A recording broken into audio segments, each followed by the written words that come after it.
coordination. So coordination plays a very role in the management, right?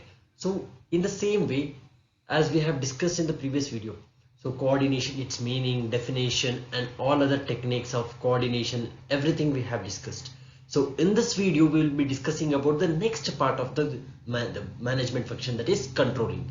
So coordination and controlling, they are the two faces of the same coin. So in the same way, coordination and controlling plays a very prominent role in the management.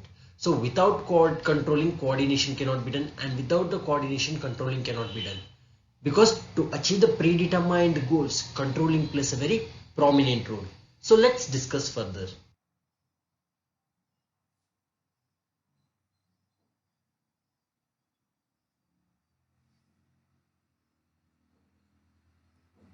So let's come to know about the meaning of controlling. So controlling is one of the most important functions of a manager, right? So being a manager, he should control over all the management functions. That means all the levels. At all the levels, he should control the people who are working and the fellow men who are working under him. So because when there is no control in the organization, at that time what happens, there might be the goals cannot be achieved, and there may be some clashes in the management which may affect the production function, or which may affect the organizational goals. That means when there is no proper control, then ultimately it is going to affect the goals of the organization, which the organization cannot be achieved. Controlling is needed in the organization because whatever the desired results you have planned by the top level management, that means the managers or the board of directors, whatever they have planned that the organization should achieve, that can be only be executed by the subordinates, right? So in order to achieve that, there should be a proper control over all the levels of the management. That means top level, middle level, and the lower level, right? By having proper control over all the levels, that means they can exercise their effective control. That means whether they are performing their duties or not. By observing them, by having proper control over them, they can achieve the organizational goals. That means the organizational goals can be achieved by the help of the subordinates. In order to achieve those goals, these subordinates should be monitored, or they should be controlled by the one superior officers. That means so that there is no barrier in achieving those predetermined goals. So in the other words, the meaning of controlling function can be defined as ensuring that activities in the organization are performed as per plans. That means that it clearly says, right? It clearly says what the organization should achieve. That means what and all they have planned to achieve in that particular period, it should be executed. It can be only executed when there is proper controlling in the management. So let's discuss about the definition of the controlling. According to J.L. Messi, right, he says that it is the process, that means control is the process that measures the current performance and guides it towards some predetermined goals. So when there is proper controlling in the organization, okay, what happens? The managers or the superiors, what they say to the subordinates, they measure the performance of the subordinates, that is with the actual performance and the standard performance, so that whether those subordinates are giving their efforts to achieve those goals or not. So it is a process that measures the current performance of the subordinates to achieve the predetermined goals. That means whatever the goals set by the organization, whether the subordinates are achieving it or not, it is a tool to measure the efficiency of the subordinates, we can say that. Next, let us discuss one more definition. According to E.F.L. Breach, he says that controlling is the checking the current performance against the predetermined standards, as I discussed in the previous definition. That means that contained in the plans with a view of ensuring adequate progress. That means whether they are improving or not. Okay, we have various measures, right? We have where we are giving the standards. That means we are giving the targets for the subordinates in case of production department, right? So that they are achieving those targets or not. So controlling plays a very prominent role. It is nothing but the performance against the current performance and the predetermined standards. That means whatever the satisfactory performance that organization wants, which is well set by the organization, it makes sure that controlling makes sure that they are achieving those goals in a satisfactory manner and in an adequate manner. Next, what are the features or the characteristics of controlling? Why controlling plays a very prominent role? Okay, so let's discuss its features or the characteristics, what we can say it about. Now coming to the first feature, it is a dynamic process. As I said, controlling differs from one person to another person, one organization to another organization. It cannot be static, right? It cannot be static at all the levels. Controlling cannot be static. So it is a dynamic process, right? It differs from one person to another person because from one organization to another organization, the goals differ. In order to achieve those goals, they apply different controlling techniques and which may not be uniform for all the organizations. So it is a dynamic process. Next, second feature or the characteristics, it is a continuous process. Yes, controlling is a continuous process. It keeps on, it is going on till the organization exists. That means the organization plan each and every year and it keeps on controlling each and every year over the organizational members who are in the organization.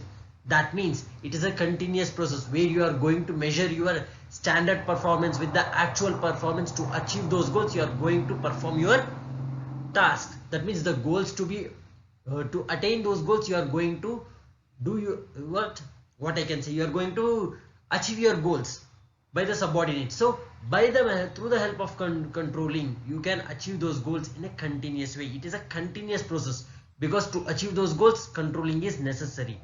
Next, pervasive function. So it is very important for the manager, especially it is very important for the manager because to achieve those goals, because he is having huge responsibilities, he should communicate to his subordinates to achieve those goals, because to achieve those goals and to evaluate them and to motivate them, okay, it depends on the manager how he is going to utilize his control over the subordinates to achieve the goals of the organization. Next, coming to the forward looking. As I said, being a manager or a organization, it never looks for short term period, it looks for longer period, right? So with the help of controlling, they look for a longer run. So for example, if they have achieved targets, they want to achieve more targets. In this way, controlling plays a very prominent role because they want to secure the future. It is forward looking. The management is always forward looking. They want to initiate themselves, they want to execute themselves, and they want to compete in the market so that they cannot be ruled out of the market. So in the same way, they want to achieve all the goals of the organization which is prescribed and which is determined by the top level authority. Next, coming to the action oriented. The term itself is action oriented. That means what and all of the organization have planned to achieve those goals, it should be executed, it should be attained. So it can be only attained when there is effective controlling system in the organization. When there is no effective control system in the organization, what and all are the plans you have made, that cannot be executed, that cannot be into action, right? Planning is not only important, executing that is important. So controlling plays a very prominent role. What and all are you have planned, that brings into action so that it can achieve its goals. That means the organization can achieve its goals for that particular period, that is predetermined goals for a period. These are the various features or the characteristics of the controlling. Next, importance of controlling. So it plays a very prominent role. So we have seen the features and the characteristics. Okay, so now coming to the importance, why it is needed, why organization needs controlling, or why the management needs controlling. What is the need of it? So it is mainly needed for the following reasons. First and foremost thing is accomplishing organizational goals. So as we have discussed in the definition itself, because what and all are the goals determined by the organization, in order to accomplish that we need a proper monitoring, and it can be monitored only when the superiors monitors the subordinates, and then only subordinates can achieve those goals. Next, judging the accuracy of the standards. As I said, right, it is a measurement of actual and the standard performance, right? Where the individual potentiality of the subordinates are determined towards their goal, whatever the goal are prescribed by the organization, whether they are achieving it or not. Goals in the sense the targets which are assigned to the subordinates. Okay, next, making efficient use of resources. Yes, I think it is very much self-explanatory. So efficient use of resources, the resources which are available within the organization, and making sure that you are utilizing it very effectively. Either it is raw materials, either it is manpower, either it is internal communication or internal resources which are available. You are using it very adequately in order to achieve those goals. Next, improving employee motivation. As I said, each and every subordinate is controlled by the superior, right? That superior should motivate the subordinate so that he can improve. He can improve himself. That means the subordinate can improve himself and he will be motivated to perform the task. So that's why controlling is necessary, because when there is no one to motivate the subordinates, ultimately what happens, subordinates, they lose interest in the work. So when that happens, the goals cannot be achieved, right? Or the task or the goals cannot be executed accurately. When there is a superior who is motivating his subordinates, who is a leader or a manager who is motivating his co-workers or the workers under him, that means when that happens, the workers or the subordinates, they get motivated and they try to work more to achieve the organizational goals. Next, ensuring order and discipline. Yes, order and discipline, they play a very prominent role, because whenever you are in the organization, there are certain decorum which you have to follow, right? So when there is a certain kind of order, that means there is a relationship between the superior and the subordinate. That means the order should come from the topmost to the lower level. That means flow of communication should come from the top to bottom approach, and in the same way it should go from bottom to top. That means there should be effective communication so that they can perform the task uniformity only. Next, facilitating coordination action. As I said, so ultimately controlling and coordination, they are the two faces of the same coin. In the same way, they both are necessary for the organization. When effective control system is there, then ultimately what happens, there will be coordination in among all the other departments, which will give you a better results in the organization. So these are the various importance of controlling. Into what are the requirements of effective control system, why effective control system is needed for the organization, we will discuss it. So now let's discuss suitable. That means it depends on the organization what kind of control they have to require. For small scale organization, it requires very less cost, right? Controlling system requires very less cost, whereas in compared to large organization, they require huge cost. That means they can do break-even analysis and all the cost volume profit analysis, and depending on those results they can adopt the control system. Next, understandable. That means what kind of the controlling system is there. It should be understandable to all the levels of the people or all the levels of the subordinates, so that it does not create any misconception among them. The information which is available or which is going to be communicated, that should be in an understandable form to all the other levels of the people in the organization. Next is economical. That means which is most minimization of cost. That means the organization, it mainly focuses on the minimization of cost and maximization of profit, right? In the same way, which control system is very much economical, depending on the cost effectiveness, and which is suitable for those organization, that control system should be adapted for the organization. Next, flexible. Depending on the information available or depending on the environment, the control system should be flexible. That means they need to adopt the flexibility or the changes so that it can be shift into any other plan so that they can achieve the organizational goals. Next is forward looking. As I said, the main motto of organization is to survive, right? So they should forward looking and they should achieve all those goals which can be achieved in the future. That means not only for the short term but also for the long term goals. determination of long-term goals can also be achieved when there is effective system. That means whenever the organization is going to install control system, for example, only for when the, if there is any, if the sales are not going, if the sales are not very much accurate, okay, so the company is not making very good sales, so they adopt control system so that to maximize the sales. Okay, that when they are adopting that control system to maximize the sales, okay, it should not be only stipulated for that only period. Okay, it should also be looking forward for the another thing, either it can be maximization of profit. In the same way, it should be forward looking, what we say.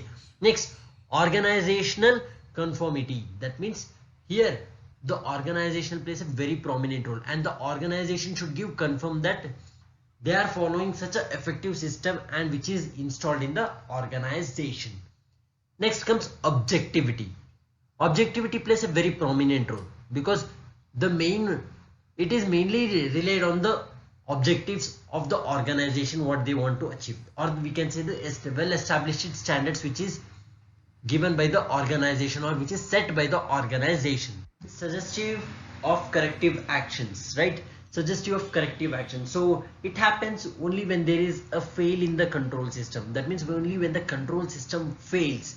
That means when you have adopted some control system and when you are not able to attain those, at the time what happens, the person who is responsible, he gives the suggestions.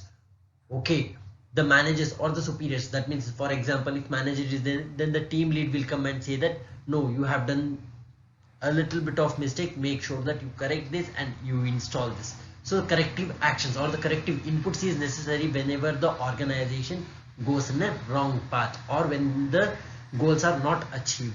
These are the essential requirements of effective control system.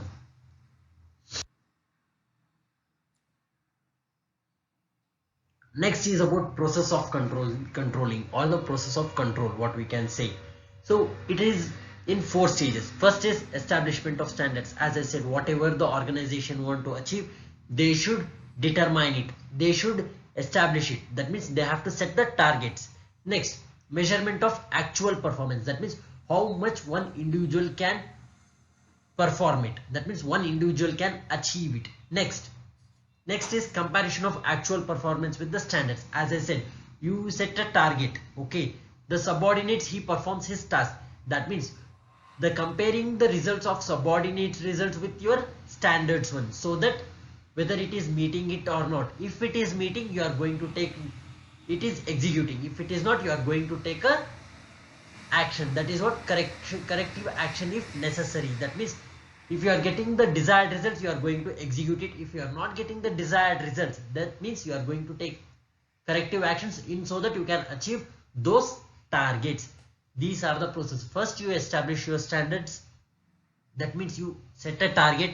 Then you measure the performance of the subordinates. Okay. Then you compare with the subordinates performance with the targets which you have set. If it is accurate, then you are going to execute. If it is not accurate, then you are going to give some necessary input so that that target can be achieved. Coming to the last concept of controlling, that is limitations of controlling. So there are certain drawbacks in controlling. Let's discuss it. Difficulty in setting the standards. As I said, because you cannot set the standards when there is no proper effective control system, right? It is very difficult to set when you have when the controlling system is not proper in the organization. Next, no control over external factors. Yes, the organization is not having any control over the external factors which is going to affect the performance of the company. Either it may be natural calamities, either it may be from the creditors or the suppliers or the governments. Okay, when the external threat, when you cannot control over the external threats, ultimately it is going to affect the performance of the organization, and the organization is not having any control over the external factors. Next, employee dissatisfaction. Yes, when there is when the employer or the employee is not given encouragement, when he or she is not motivated, then ultimately what happens, means the employee get dissatisfaction. That means when the work is not recognized, then ultimately what happens, he demotivates himself, then he cannot perform the accurate task. That means he or she cannot perform the task very accurately, you can say that. Next, it is very costly. Yes, next limitation is very costly. Small organization cannot adopt the controlling system because it requires huge manpower and which is very expensive. Next, fixing of accountability. Fixing accountability. That means it cannot be determined, right? Fixing accountability. You cannot determine that you are having only this much of controlling system. That means controlling system is budgetary system or any other system maybe. Okay. So you cannot determine very accurately. Fixing of accountability is very rare in case of controlling system. These are the various limitations of controlling.